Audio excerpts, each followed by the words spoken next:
Yeah, no, I think that they should definitely be together. I think, there's little things that they have to figure out. I mean, Castle was with two women in two marriages, and Lord knows how many women. And something went wrong there. And I think for Beckett, she needs to know what happened there. And I kind of have a feeling that Castle hasn't come to full terms with those relationships and why they broke up. Um, and for Beckett, I think Killshot is a part of that progression, but she's finally coming to a space where she's ready to dive into something like this and be fully committed to something like a relationship with Castle, in spite of the fact that she might never get the answers that she's looking for. So I think, those were necessary steps, and I think that they're just about at the point of being together, which I can't wait for. I think they're perfect for each other. I think Beckett enjoys Castle's sense of humor, obviously. He keeps things creative and light, and he keeps her out of her head. And he's inspiring for her because he is almost he's the embodiment of this other side of her, which is, this kind of, I think, youthful and energetic person that decided to change because of events in her past.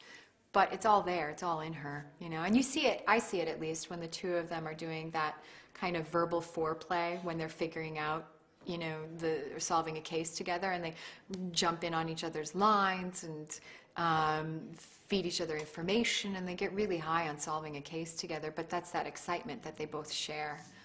So those are some of the things, and I think also for Beckett, he's a great father, he's a great son, he's a caring man, and I think in the end it comes down to finding somebody who can be your true friend and who will stand by you no matter what happens out there. And Lord knows Castle's been there for some crazy events in Beckett's life, right?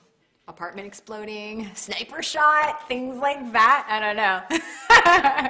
I'd say he's true blue, but anyway. Yeah. I mean, at the beginning of the series, she was portrayed as very by the book. And I think we've been unpeeling all of that as we've gone on in years, and she's just as mischievous as Castle's character is, and it's nice to see pops of that here and there. What I'm liking about Beckett, especially this season, and I think anybody can relate to this, is no one's perfect. Everyone's flawed. And it's, I think, a really kind of modern experience to have heroes that are flawed, and they're trying to become their better selves. They might not always make the right decisions. They might not always do everything the best way possible. But that struggle and that attempt and that failure and then that reattempt, that's interesting, and that's why she's interesting to me, and I think that I relate to that. I think everybody relates to that. And then on the other hand, she's a strong modern-day woman. She's in a position that typically is held by, men, and she's somehow managed to hold on to her sensuality and her femininity in spite of the fact that, she's always playing with the boys. And I think that that's just something that we can do now. Women don't have to look like the boys in order to play with the boys. We can look like we are, and we can speak like we are, and we can be who we are, without kind of establishing like a real gruff and dudish kind of nature. So she's interesting like that, and I think she's somebody that I also kind of admire and look up to. She has a tremendous amount of integrity. She's very intelligent, and she's adorable as well in the same time,